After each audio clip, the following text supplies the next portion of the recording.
Hi, this is Will at Untitled Chapter. Today we're going to look at backgrounds. It's quite popular at the moment to take some backgrounds and textures that you can find free on the internet and use them as overlays for various pictures to get different effects, or to chop them in as backgrounds and so on. However, it's actually I think far more rewarding if you can in some way make your own background, because then you can be proud that you've completed the entire picture yourself rather than using something from somebody else. So there are various different ways of doing this. What I'm going to show you here is a way that requires absolutely no artistic knowledge or ability whatsoever, so that suits me because I have none. What I've done here is I've started with a blank sheet of paper, if you will. I think it's about 4,000 by 3,000 pixels, something like that. And what I'm going to do is I'm going to move here to this background, so you have the foreground colour and the background colour. Just going to double click on that, and I'm going to select a fairly neutral sort of colour, go towards the yellows, something around here, something fairly neutral. Click OK. I'm going to fill this with this background colour now, just by pressing on the Mac Command Delete, on the PC Control Delete. That fills this background layer with this particular colour. The next step is I'm going to give this a bit of a texture because I want to make it a little bit more interesting than just this flat colour. So what I'm going to do here is I'm going to go to the Filter menu, come all the way down to Textures, and I'm going to select the Texturizer.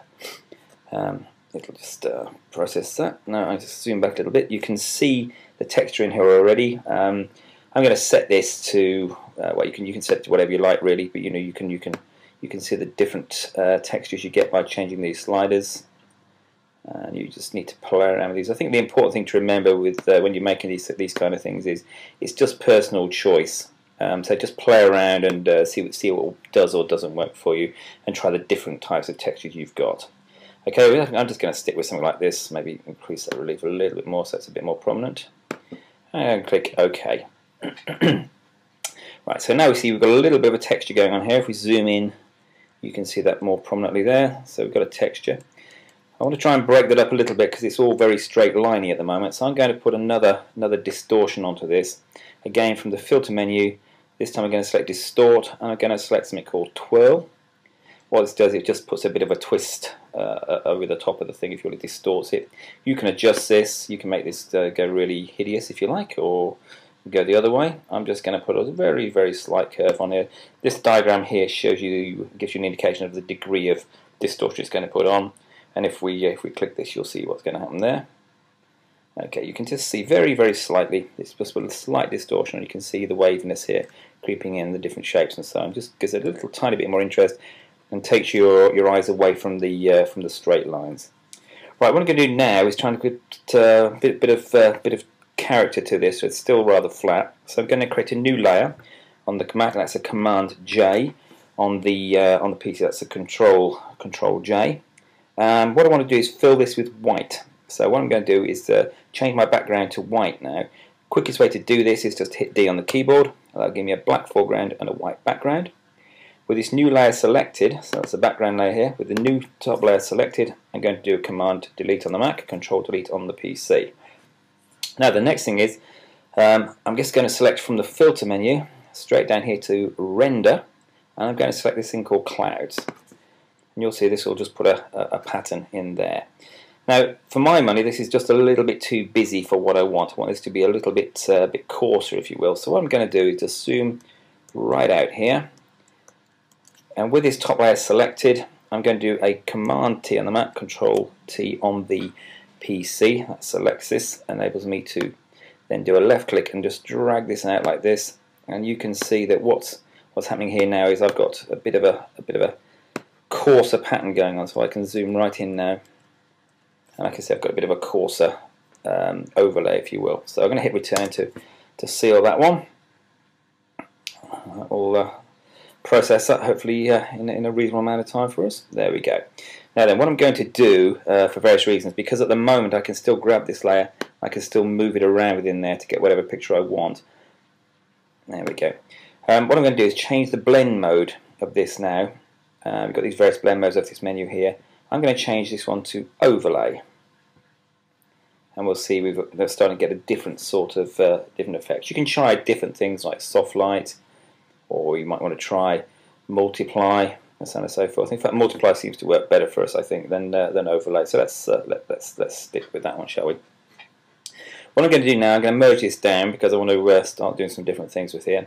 So I'm going to go Layer, Merge Down, and what I'm going to do as well is I'm going to crop this because I think we may. Let me just check something actually. Yeah, if I do a Command T, we may find that we've got. No, that's okay. I'm just going to crop it all the same. Sometimes when I've stretched a layer right out, we can end up with a bigger file than I actually would like to play with. So I'm just going to crop this right down just to make sure that all that area that we basically expanded on that cloud layer has gone away. So that's all gone. That's good. Now then, what I want to do now is just play around with this a little bit more to see what we can do, see if we can enhance things a little bit more. So what I'm going to do is maybe come to Images, Adjustments, Shadows and Highlights, see if we can get some different effects going on. And the whole purpose of this really is to now start playing around to get an effect you might be happy with. I think the main thing here is it's always a little bit of a journey when you start making backgrounds. I'm not sufficiently talented to know how to get what I want, if you will, from the start. So it's treat it as a little bit of a journey. I've got my Shadows and Highlights menu open here, which I haven't clicked on. There we go. That's got that nailed down. Try playing around with things like the mid-tone contrast. You can see it has quite a dramatic effect on some cases. You can play around with these things here like this. And when you're happy, just click OK again. Things like color balance you can play with. So image adjustments, you've got the color balance tool here. You can just start playing around with different shading and so on, whatever you fancy. The other thing as well, which seems to be quite popular on these overlays, is to have a little bit of a vignette. You can achieve this by going to the filter menu, where is it, lens correction. It's just one way of doing it at least. When this comes up, you can then just go to the custom menu and come down to vignette. And if you like, you can then just bring this down. Oops, if I can just grab hold of it. My machine seems to be lagging a bit today. And you can see a little bit of a vignette comes in. I wouldn't recommend doing too much on the vignette front, otherwise it starts to become obvious that that's what you've done. Okay, so that's that, and you see we're starting to create a bit of a background with a bit of interest in it. And if you get really close in, you can see the bit of a texture. Now the key thing here is if you make this big enough to start with, then you can, if you like, if you say maybe I don't want the whole of this thing, I can quite happily just come in here and say I'm just going to crop that bit out. That's what I want. Zoom it up to full size, and actually now I'm happier with this as a texture than I was before. So you can do all manner of things with it. I'm just going to undo that. The other thing you can do is just to play around with the curves. If you're not confident playing with curves, there is a menu here with some presets. So you can just hit here and come down, put like a medium contrast curve on there, so you can do things like that. So that's all good. Whole range of things you can do there. If you're feeling really adventuresome, for this next move you have to have this just one layer, has to be flattened. You can try this, but it's pretty much hit and miss. But you go to Image, Adjustments, HDR Toning. This is quite often a bit of a lottery as to what you're going to get out of this. And again, you've got some drop downs here. I've got some of my own I've got built in, but you can do all sorts of weirdy things in here, which will give you different effects according to what you want to do, and you can then play within those to get whatever you think you want. So it's a range of things you can do. But anyway, I'm going to drop out of that because that's just another thing. Other things you can do is you can copy this layer here, Command J on the Mac, Control J on the PC, and maybe just change the blend mode of that overlay layer so you can get different effects here as well. Essentially, one of the most difficult aspects of doing this kind of thing is knowing when you've finished. In my opinion, you can just go on and on and on until you've basically just wrecked the whole thing, in essence. So I think that's pretty much all I wanted to say about this particular approach. As I say, it doesn't require any particular artistic skills whatsoever. There are some different techniques which require you to put some brush strokes down yourself, or at least techniques that I use. Again, very simple, bit random, and pretty straightforward to do.